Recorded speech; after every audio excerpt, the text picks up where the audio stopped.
Hi, it's been a while. Yeah, see the title down there? You excited for it? Not me. I'm not excited for it. Who is today's victim? Well, today's victim is none other than David Stig Hansen. David Stig Hansen has no idea what he's talking about. And I don't mean that he just doesn't know what he's talking about. I mean that he's also a hypocrite in that he'll accuse people of not being familiar with the area, but he himself is not actually familiar with the area. He genuinely does not seem to think that you need to present evidence for your claims. He doesn't really seem to understand how the scientific method even works. Science is about what's testable. If I can't test it, it's not science. We are still very pro-science here on this channel, and indeed, I'll never tell you that there's scientific evidence for a god simply because I can't test that. When people like David Stig Hansen act like this, it takes the plausibility and the credibility of the idea, and it makes it go way down. Because nobody takes a crybaby seriously. This is not how a scientist behaves, David. This is how a baby behaves, David.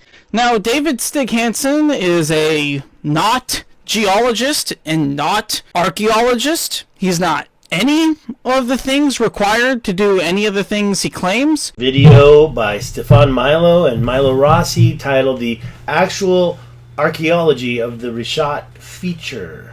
It's not a structure, it's a feature.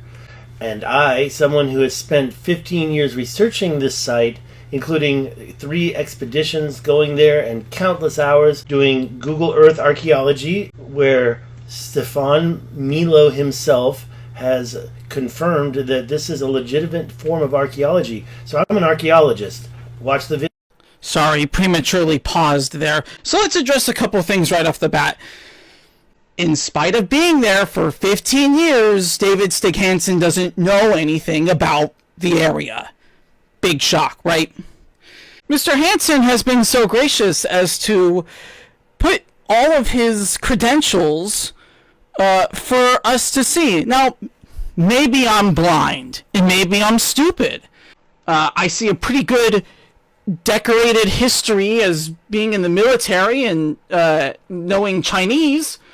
I don't see anything here outside of this bachelor's in science from the University of San Bernardino. It's not anything worthwhile to an actual scientist.